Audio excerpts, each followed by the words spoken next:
para depois vir participar de um evento como esse. Meu nome é Leonardo Vasconcelos, eu sou professor do IFE Fluminense, eu sou designer gráfico, a minha área de atuação é o design gráfico. As pessoas pensam que eu sou historiador, pensam que eu sou arquiteto, não sou nenhuma coisa nem outra, né? Quer dizer, eu me incluo nessas duas áreas, mas efetivamente não sou nem historiador nem arquiteto. Respeito imensamente essas duas áreas de atuação e procuro mais ou menos seguir os ensinamentos, né, que essas duas áreas têm a oferecer a gente num processo como esse, que é um processo de preservação e restauração. Inicialmente eu gostaria de fazer uma colocação no que diz respeito à questão da manutenção dos imóveis que tem em Campos e a forma mais prática, né, de uma certa forma, de mantê-los. Obviamente eu tenho uma quantidade X de imóveis em Campos, que varia, né, de pessoa para pessoa, a quantidade de imóveis que tem aqui levantados e que devem ser tutelados ou preservados, mas na realidade se nós fizermos uma lista rigorosa, né, daquilo que realmente merece ser preservado, eu acho que a gente trabalharia de uma forma mais eficaz. A primeira coisa que eu acho que deveria ser feita, poderia ser feita, é a criação de um catálogo, né, com esses imóveis e de uma cartilha ensinando os proprietários desse imóvel como lidar com eles. Como disse o Ronaldo Linhares aqui, sabiamente, a pessoa só valoriza aquilo que ela conhece. Às vezes o proprietário do imóvel tem um tesouro na mão, mas ele não sabe que ele tem um tesouro na mão. Então a primeira pessoa que precisa ter conhecimento disso é o proprietário daquele imóvel. Outra questão que eu acho fundamental, e é uma coisa que eu vejo como altamente positiva, é o fato de nós termos 3 cursos de arquitetura em Campos, em que esses cursos trabalham sempre com a questão da preservação e da restauração. Quer dizer, eu sei disso porque normalmente os alunos me procuram em busca de fotografia, porque algum professor desse curso está pedindo algum trabalho referente a construções antigas de Campos, aspectos da Campos do passado. Então eu acho isso aí, vamos dizer, você cria uma consciência na pessoa que na realidade vai ter a capacidade de alterar um prédio ou até de destruir um prédio. Eu chamo a atenção para o fato de que as construções que foram destruídas, via de regra, tiveram no seu lugar outras construções que obviamente tiveram por trás como responsável técnico um arquiteto ou um engenheiro. Então é fundamental que essa categoria, né, dos arquitetos e engenheiros saibam que se eles destroem um imóvel que representa o trabalho de um colega do passado, no futuro algum arquiteto também poderá destruir o seu trabalho feito no presente. Então acho que essa conscientização ela é fundamental. Acho que a questão de você conscientizar a população é um processo didático necessário, mas lento, né? E além do mais, as pessoas não têm poder decisório em relação a isso.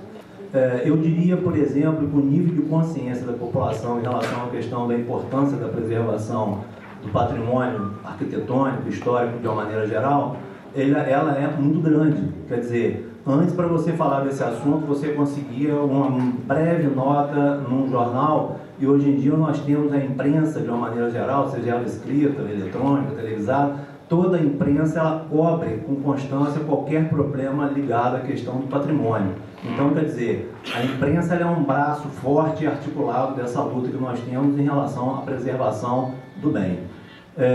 Compreendo a importância da preservação dos imóveis, adorei o discurso do nosso colega que falou por último, acho importante que ele tenha se colocado da forma como ele se colocou, e eu didaticamente poderia conversar com ele durante horas para provar que o raciocínio dele ele é certo até determinado ponto. Mas em relação, por exemplo, à não importância de um bem histórico ou imóvel para uma cidade, obviamente é um raciocínio que a gente não pode concordar. Né? Quer dizer, eu não acho que Paris é Paris porque está na Europa e é a capital da França. Paris é Paris porque tem representações de arquitetura desde o século IV a.C. até a arquitetura pós-moderna. Se eu quiser passear pela história da arquitetura no mundo, eu posso ir em alguma cidade que se chama Paris. Assim como eu já pude fazer um passeio pela história da arquitetura na cidade de Campos em uma única rua, que é a Rua 13 de Maio, em que eu tinha arquitetura colonial, barroca, neoclássica, tinha arquitetura eclética, arquitetura Art Nouveau, arquitetura Art Deco, ou seja, numa única rua eu tinha uma aula de arquitetura em Campos. Hoje em dia eu tenho estacionamentos. Anteriormente eu tinha uma coisa que era uma ameaça à questão dos imóveis com importância histórica arquitetônica, que era a especulação imobiliária. Hoje em dia tem uma coisa pior e mais ágil do que a especulação imobiliária, que é a criação de estacionamentos. Eu, particularmente, possuo um imóvel eclético, tem mais de 100 anos, na rua Salvador Corrêa, vizinho quase à Auxiliadora, e aluguei esse imóvel para 2 arquitetos que se encarregaram de fazer a restauração desse imóvel. Para vocês terem ideia, uma restauração desse nível fica em torno de R$350 mil. Pergunto eu a vocês, como uma pessoa que dispõe de R$350 mil como proprietário vai investir isso numa casa sem saber qual o retorno que ela vai ter? Quer dizer, como que eu tenho um retorno de um investimento na restauração de um imóvel? É bonito, é maravilhoso, é poético, é sensacional falar, pô, vamos fazer a preservação, vamos pensar no proprietário. Qual o benefício que eu tenho e de que forma eu consigo tirar dinheiro do meu bolso para manter esse imóvel? Não é uma coisa barata. Um imóvel, quanto mais antigo é, mais vulnerável ele é.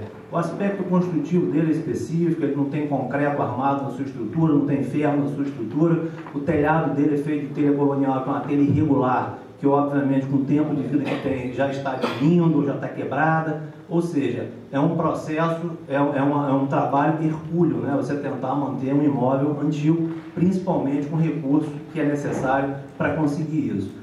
Então, acho que nós temos que ter uma visão dialética desse processo, né? Por um lado, eu tenho todo o desejo que a cidade mantenha o seu perfil.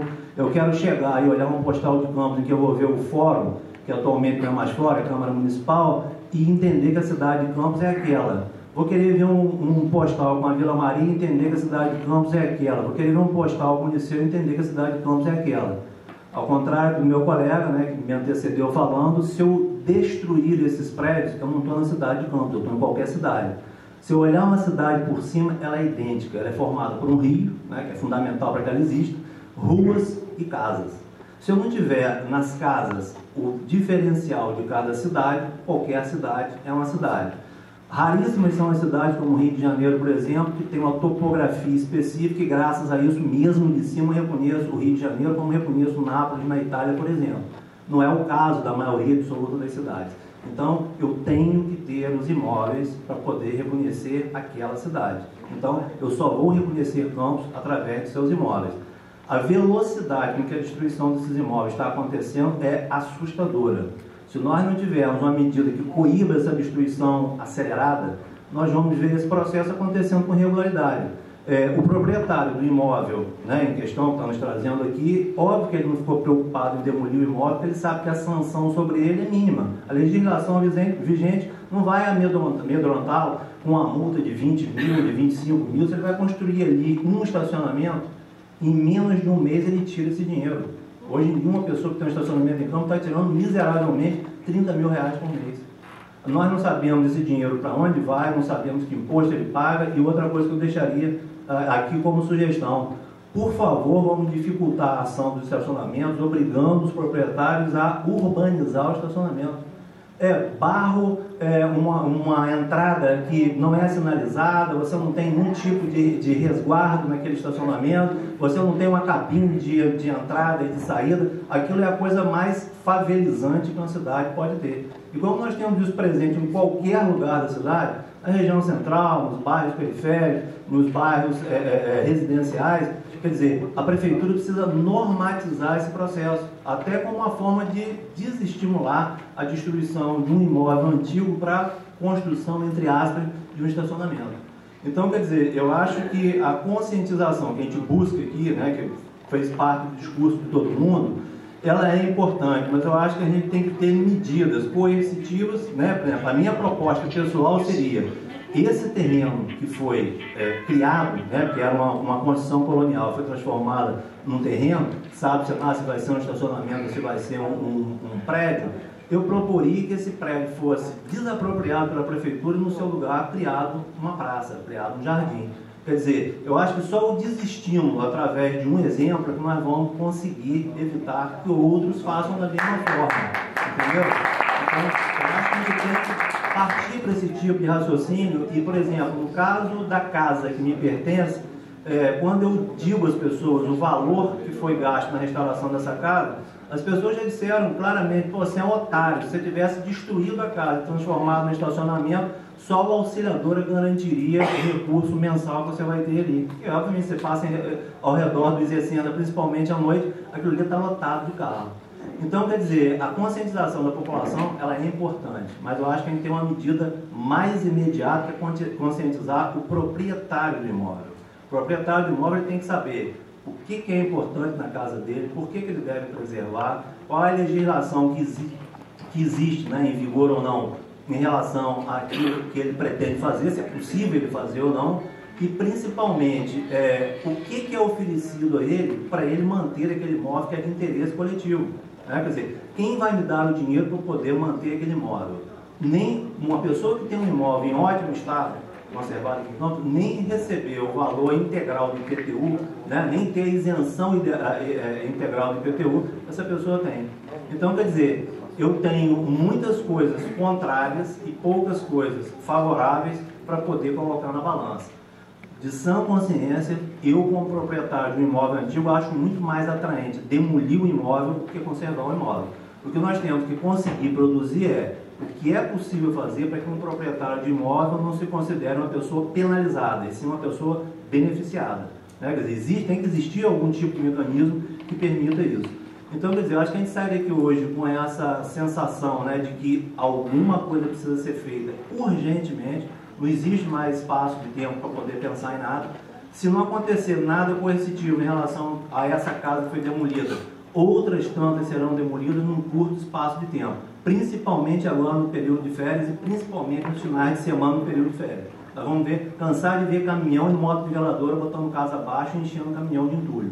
Então, é necessário que se faça isso com urgência. O papel da mídia é fundamental para esclarecer as pessoas, para instruir as pessoas terem ideia da importância desses imóveis, mas, acima de tudo, é importante que a gente fale diretamente com o proprietário. O proprietário tem que ter ideia do valor do seu imóvel e tem que ter noção também de que alguma coisa pode acontecer se ele destruir o seu imóvel. Ele deixar o seu imóvel ruir é uma questão que nós não temos ingerência sobre ela. Eu não posso obrigar uma pessoa a ter dinheiro para conservar o seu imóvel antigo. Agora, daí ela deliberadamente destruir, ela tem que ter uma sanção que, na minha opinião, deveria ser a perda daquele espaço onde estava o imóvel. Há uma desapropriação, que obviamente tem que ter uma medida legal em relação a isso. Há uma desapropriação do imóvel, mas no seu lugar você transforma aquilo num espaço público. Eu quero refrescar aqui a memória dos meus colegas de Copan, que quando se colocou a questão da casa-terra, né, que nós tivemos pareceres garantindo que a casa-terra não iria ruir, e outros pareceres garantindo que ela iria ruir, a pressão do comércio do centro da cidade fez com que a casa-terra efetivamente fosse demolida. Eu me lembro que na época eu fiz a seguinte proposta: se isso realmente é necessário, que se coloque o espaço que vai surgir da casa-terra como uma continuação da Praça Batalhão Tiradentes, seria a continuação de um espaço público. O que aconteceu? Não só a casa-terra foi demolida, como também a casa vizinha, que não tinha nenhum problema em questão. E o que esse espaço virou? Estacionamento.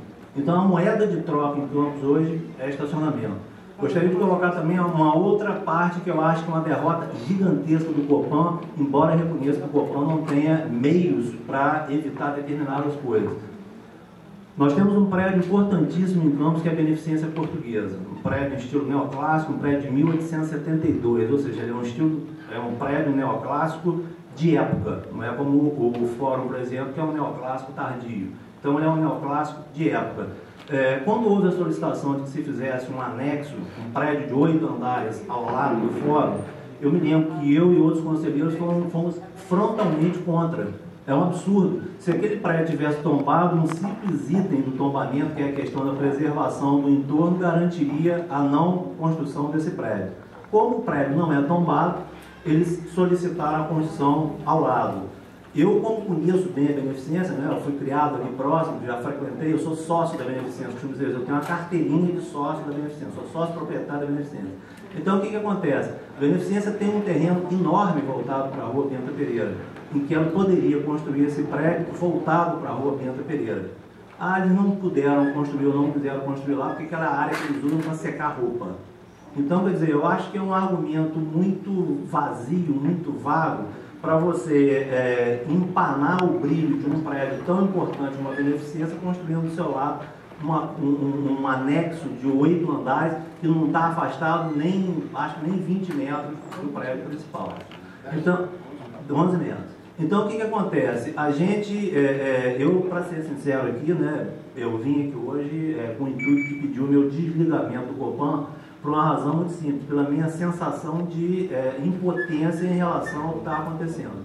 Né? Quer dizer, eu, obviamente, vejo tristemente, né, eu sou um cara que tem 57 anos e vejo tristemente a minha cidade descaracterizar-se dia a dia. Né? A cidade de Campos, que já foi motivo de um guia do estado do Rio, um guia Michelin, que é um guia seríssimo e respeitadíssimo, deu à cidade de Campos do estado do Rio a graduação máxima, 3 estrelas. E uma das coisas que eles mais enfatizam na importância da cidade é justamente a sua arquitetura.